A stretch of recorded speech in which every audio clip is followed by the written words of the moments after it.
Hi, Decelerated Dragon here with a little mini video on how to beat the London system as black. At the club level, the London system is a very popular opening, known for being pretty solid, but also kind of boring, a tough nut to crack for black. So I'm just going to go over some of the ideas of what White's ideas are and how Black can best respond to them, aggressively counterattacking.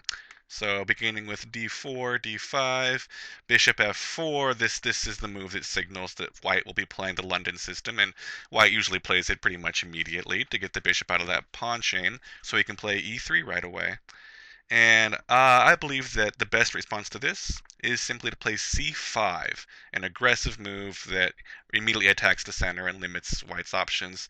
In pretty much all games where White plays d4 but does not play c4 after, immediately thereafter, I think playing c5 is the critical move for Black that equalizes and gains control of the center. So it's always a move that is kind of thematic in these lines where White plays d4 but does not play the Queen's Gambit.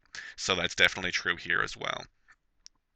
So now, White basically has two good options here to respond to this if he wants to keep a pawn in the center, and that's either e3 or c3. I think more common is e3. Um, Opening up the diagonal for the bishop and defending the pawn. And black can play e3 now because the bishop's out of the pawn chain, and that was his idea anyway. But at this point, I think the best move then is just to capture. C takes d, and e takes d. And now, basically, after the third move, black already has a couple minor pluses here, which are, of course, that he has two central pawns while white only has one, and also he has a semi-open C file, and this is very frequently utilized by black in the middle game to as the basis for a queenside attack, for attacking the kind of some weak pawns on the queen side. So things are already looking pretty good for black, and this is why I recommend a very early C5, just for that very reason. And then after this, just develop normally, knight to c6, putting pressure on that d pawn. And knight to c3 might be played right now. The idea is, with the London system, black gets immediate pressure on that weak square c7. So oftentimes you will try to utilize it and go for that, very common knight fork idea with knight to d with to knight to b5 and then to c7, forking the king and the rook, and that could be deadly. So I think the best approach to that is just prophylactics. Just defend with a6, and now white can't go there. And it's also, it's a solid defending move. And again, black wants to play on the queen side, so why not gain space on the queen side at the same time? So that's the best response. And then after that, development, knight f3, bishop to g4, pinning the knight. Oops, did not want to do that. If white wants to unpin it, just knight f6, and then just get your pawn chain going, get your bishop activated, and then the next move you can move your bishop out and castle, and just developing this position right here. It looks pretty good for black, I think. He's got, again, two center pawns, a nice pawn chain in the center. He's got a semi-open file for his rook to swing to. He could move his queen to c7 or to b6. The dark squared bishop could be good here. It's his good bishop, and it's pointing right where he wants to on the queen side for a middle game queenside attack, which I think could be very strong for black. So yeah, I think things are good here for black. Other than the knight to c3, another potential sideline is just playing c3, defending the pawn with a pawn. So now white has a strong pawn center.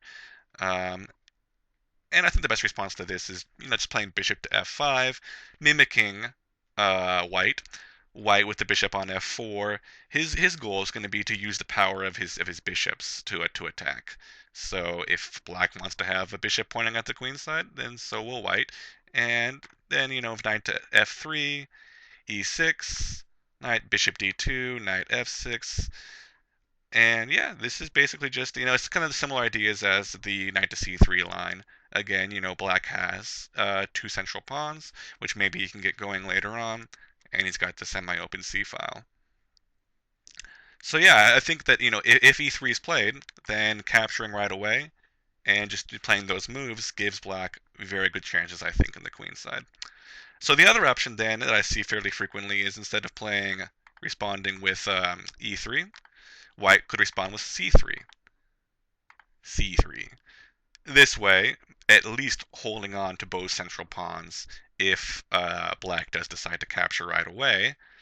And the downside to this, though, is he now denies his knight a very good square at c3, so now the idea of threatening that knight attack at c7 is no longer on the table.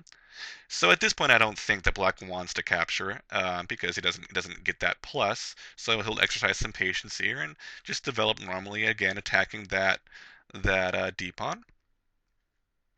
And then white probably will just go into this is just a typical London system. It's why it's called a system. Is you have the this pawn wedge, bishop outside, and all black has to do is just develop normally. Eventually, definitely get e6 in. You don't need to be like white and be greedy and try to get the bishop outside the pawn chain. It's important not to open yourself up to this. If white ever wants to, let's say you developed the bishop to f5 instead of playing e6 right there. If white went ahead and captured there, then with e6 played there, we could have b4, and this might be uncomfortable for black. With he's got a pawn now, and he's got all these pawns on the queen side. That might not be so nice. So I think in this variation, you should play e6, and then white will just develop normally. And here is the critical move, I think, in this variation. If white just wants to play the normal London system, then the basis of his strengths, I believe, is in his bishops, mainly the attacking dark squared bishop. So the whole point of all this is, while controlling the center, is to prepare bishop to d6, and with the threat now of exchanging off white's prized bishop. So white will probably say, at least if you want to do that, at least give me an open h file for my rook, and you should not take that. You should just castle. And then, normal developing moves, b6 to maybe fianchetto that bishop now that e6 has denied it that other diagonal. And then if white decides to castle, then maybe it's probably a good idea to take that bishop and weaken his pawn structure on the king side. And again, I think at this point, black has made it to the middle game with, no real minuses and maybe even a few positives. He's got nice, symmetrical pawn structure on the queen side. His bishop could get pretty strong on that long diagonal. And yeah, and also white's king side pawn structure is a little bit compromised. So yeah, um, not much else to say in terms of, variations. I guess one thing to point out is one of the other weaknesses of the London system is that by moving the bishop out so early, white does weaken slightly that b2 square, and this is a common idea in all the openings where the bishop is moved out early, is it weakens that another, you can create another weak square in your camp. And so in some lines, again, you don't want to do it too early. You don't want to give away what you're doing, so just develop normally. But if white is kind of incautious in that area, then, and let's just say he plays a nothing move, if my screen didn't freeze there. E3 takes. So let's just say that after knight take or knight to c6, and he does not play that attacking move, just plays like a nothing move, like, oh, that's why. There we go. Bishop to e2. This opens up possibilities for double attack on that weak pawn and the d4 pawn. And again, this won't always be a deadly attack, but if white is kind of neglectful of that weakened queen side, you could get this double attack here on that weak b2 pawn and even the d4 pawn. Now white will usually kind of protect this with a c3 like I showed, or by counterattacking on his own. But this is a good thing to be aware of. Just the idea of the queen to b6 attacking those two squares. So yeah, I think that about covers it for this video. As you can see, if black plays aggressively and plays to control the center and deny white the powerful bishops, I don't think black will have any problems at all in the middle game. So I hope you liked this video, and yeah, comments are welcome. Thank you.